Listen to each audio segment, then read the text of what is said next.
and then it all kind of blows over. You may get more heavily involved with the exoteric political aspects of things, and before you know it, you're caught up in turmoil again. You know what I mean? Well, we do that for two reasons. One is it's attractive to do that. You're working with other people, you have a few successes, it feels very topically engaging to run around like that. But spiritually speaking, that's just infantilism. That's just on a childlike level. And then the other reason why people do it is because it provides for them the perfect way to escape the shadow self. So there's two reasons. One is it's simply topically, sensationally attractive to work politically and to work in the world. And we can't fault that. That's just the way it is. It's okay. There's nothing wrong with it.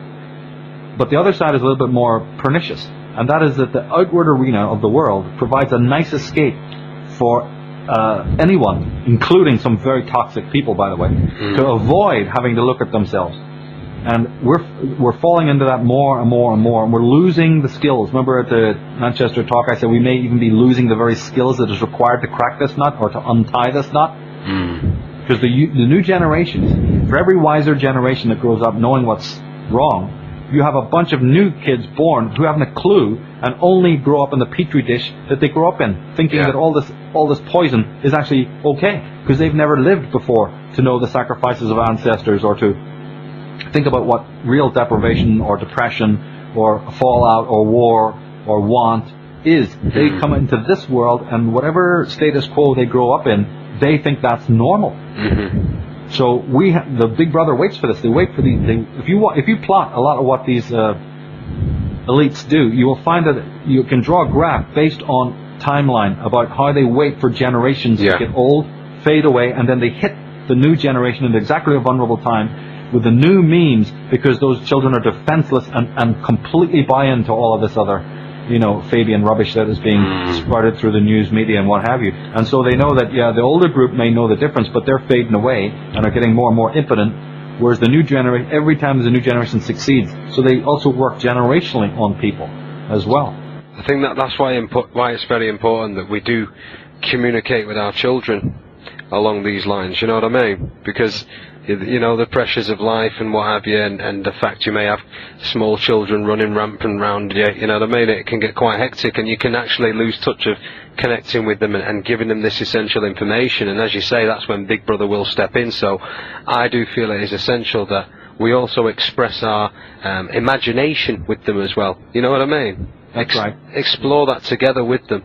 Remember in the talk we talked about how the parent and society in general shuts off this natural, organic process of the child's intelligence? Well, there's two other things that I didn't have time to mention about children. In the very end of the talk, at the solution section, but at the end of the solution sections, I finish on children. Because actually they are our next hope. And civilization either rises or falls on what they do. So children are the future. So I end on 3 points, three major points. And we only got to talk about one the last time. And there's 2 other ones which are absolutely crucial. And remember I said that if we can apply the first solution to children, remember I said that within 1 or even 2 generations that the most evil will be completely history from our planet? Remember I said that? Yeah. And I explained how that would happen. That even in 18 to 30 years, it can actually happen in 1 generation, but given that we're such, so new to this game, all right, give it 2. But within 2 generations, if just one simple thing is done, evil, as we know it, because evil is just nothing but a phenomena. I mean, it has an etiology, it has a history, it's a something that came about some way. I know how to get rid of it. And then when you add the 2 other points that I'll be talking about, there's 2 other and most important things that children need to have. They're not difficult.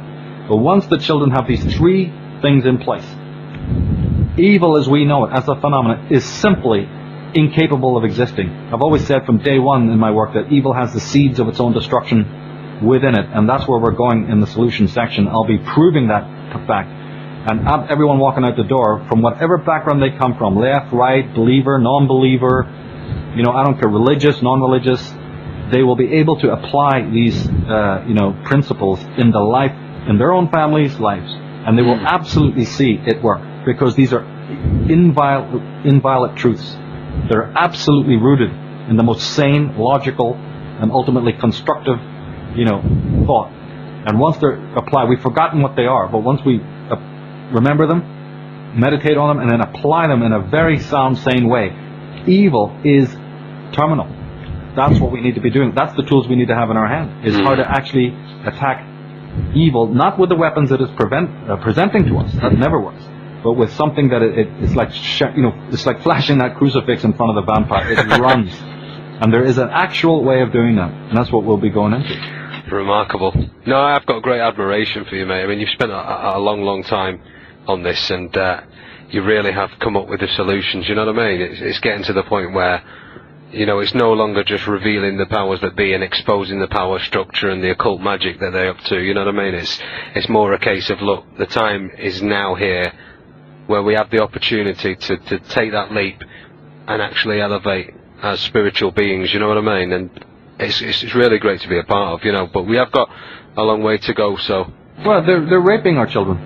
They're setting up a world in which the child will lose its sense of humanity. We've got to fight back. And you have to use the right tools. Know thine enemy and the tools that they're using. And our tools is the consciousness of our young, is our consciousness and then the consciousness of the young. And what I'm talking about is not very difficult to do. It's actually will work. That's the beautiful thing about it. It's not vague. It's not some new age thing. It's a very, very simple principles that the educational systems have been slowly and slowly eroding. I know what evil is. I've studied it all my life. Yeah. And I know that it had within it the seeds of its own destruction. If we could just come upon that. But, you got to plow through the dark maze to find the secret jewel of its own weakness. Find the Achilles heel of evil. And then once you apply that across the board, success is guaranteed as long as those techniques are applied by rational people in a rational way. And I believe that we are capable of doing that. In fact, I believe human race is crying out for that. Oh, yeah. So I believe we are in the last days of evil. Absolutely do believe that.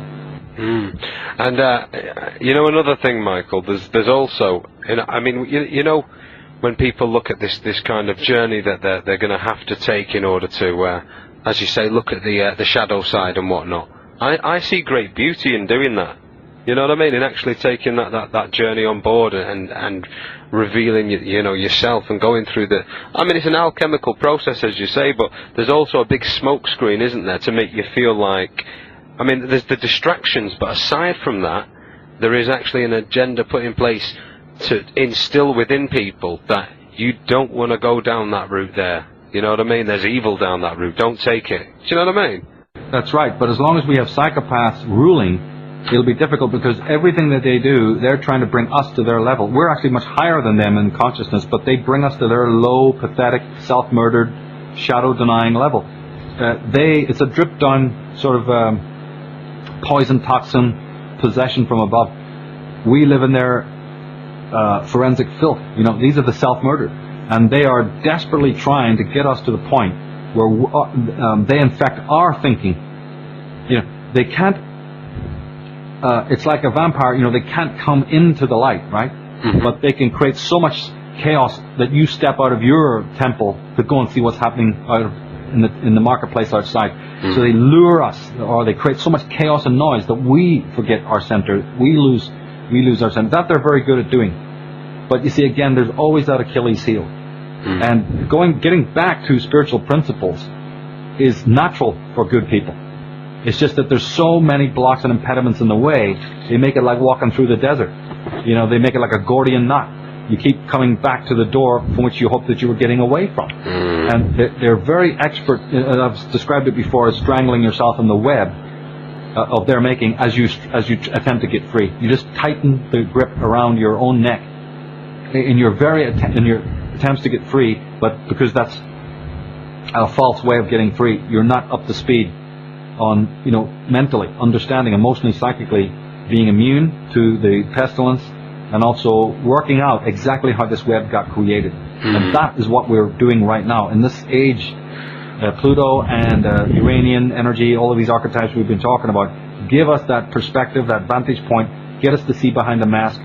They give us that forensic insight into exactly the workings, the incredible workings of this sort of parasite or predator, if you will, But we have embodied so much of that predator in our own thinking that our own thinking lends itself to that predator. This is why it becomes difficult. As I said before, we talked before, if it was just a simple act of political action, I'd be first in line. I bet you would. I was brought up in a political environment. My parents were very much politically motivated. but I started to see, mostly contradictions in what they were doing, and chose another way of looking at it, because I realized that, again, there's a predator at work bringing about the very disorders and the sort of chaos that they then want you to dedicate your entire life to fixing, and it never gets fixed. Yeah. Or only to a much lesser degree, So that's why, because, I didn't know any of this. I've learned the hard way. I didn't come upon psychology because I got some, great psychological temperament or anything like that. No, it was all discovery from the ground up, from absolutely the ABCs, what fits, what's logical, And again, I don't see it, you said I've studied this all my life and I've made a lot of brilliant solutions, but I don't expect any single person to believe a word that I've said. The things that I'm talking about, they will know by usage. They will know by thinking about it deeply themselves and by applying it, and then something else will happen. Not from just believing or trusting what I'm saying. They've got to take on board and go and test everything that I talk about. I'm confident that will happen because I see it in the lives of the people that are around me, that they agree and they see it happening. And now it's just time to take it to the